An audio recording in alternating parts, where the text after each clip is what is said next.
নমস্কার। প্রতি বছর শীতকালে আমরা দেখি অনেক পেশেন্টই জ্বর, কাশি, গা হাত পায়ে ব্যথা, নাক দিয়ে জল পড়ছে। বেশিরভাগ সময়ই এটাকে আমরা ফ্লু বলে বলি। ফ্লু মানে ভাইরাল ইনফেকশন, কখনো ইনফ্লুয়েঞ্জা বা অন্যান্য ভাইরাস থেকে। অনেকেই এই সাধারণ ফ্লু বলে যেটাকে ইগনোর করেন, 7 দিন পর সেটাই নিউমোনিয়ার আকার ধারণ করতে পারে। এটা কিন্তু আনকমন কিছু নয়। 3-4 দিনের জ্বরের পরেই হঠাৎ করে যদি শ্বাসকষ্ট, বুকে ব্যথা, অক্সিজেন স্যাচুরেশন কমে যাচ্ছে বা আরও গুরুতর কোনো সিমটম আপনার মধ্যে আসে, তাহলে বুঝবেন এটা কিন্তু আর সাধারণ ফ্লু নেই, এটা নিউমোনিয়ার আকারে ধারণ করেছে। এই কি ফ্লু আর নিউমোনিয়ার মধ্যে তফাৎটা কোথায়?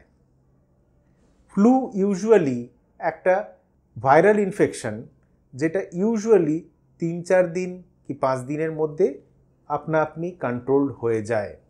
বেশিরভাগ সময়তেই অ্যান্টিবায়োটিক খাওয়ার দরকার হয় না। কাশি যেটা হয় সেটা ড্রাই কাফ, সাধারণ জ্বরের ওষুধ, প্যারাসিটামল জাতীয় ওষুধ খেয়ে আস্তে আস্তে ঠিক হয়ে যেতে পারে।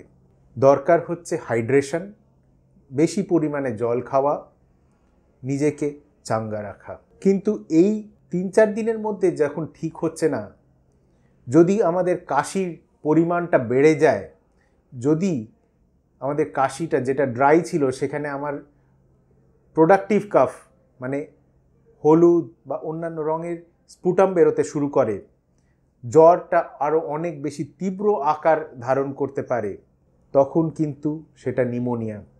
Pneumonia usually lower respiratory tract infection, মানে আমাদের ফুসফুসের মধ্যে যে অ্যালভিওলাই আছে সেইখানে একটা সংক্রমণ।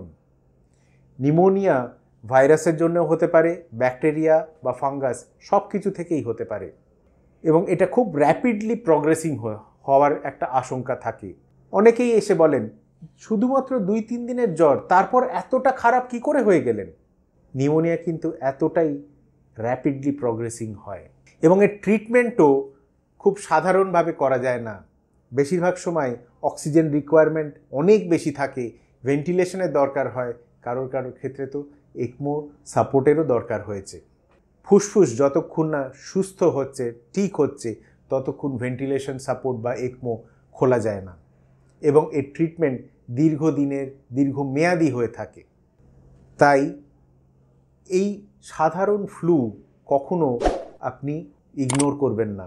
নিজের ডাক্তারের সঙ্গে পরামর্শ করুন, নিজেকে হাইড্রেটেড রাখুন, এবং যে কোনো সিমটম যেটা আপনার মনে হচ্ছে এটা আগে ছিল না, সেটা বাড়ছে, সঙ্গে সঙ্গে হাসপাতালে যান। দরকার হলে ভর্তি হবেন। চিকিৎসা যত তাড়াতাড়ি শুরু হবে, জানবেন যে আপনার রিকভারিও তত তাড়াতাড়ি হতে পারবে। নিউমোনিয়া থেকে সেপসিস এবং অন্যান্য অর্গান ফেলিওর হওয়ার চান্স থাকে যদি সেটা ডিলেড আপনার প্রেজেন্টেশন হয়, এবং সেক্ষেত্রে রিকভারি অনেক বেশি সময় লাগে। চেষ্টা করবেন যাতে এরকম অবস্থার অবধি না যেতে হয়। ফ্লু বা নিউমোনিয়া যেটাই হোক, নিজের ডাক্তারের সঙ্গে পরামর্শ করুন, এবং এই শীতকালে নিজেকে সুস্থ রাখুন, প্রোটেক্টেড রাখুন, ভ্যাকসিন নিন। ইনফ্লুয়েঞ্জা ভ্যাকসিন আছে, নিউমোনিয়ার ভ্যাকসিন আছে, এগুলো সব নিলে আপনার চান্সেস অফ ইনফেকশন অনেক অনেক কম। Prevention is always better than cure.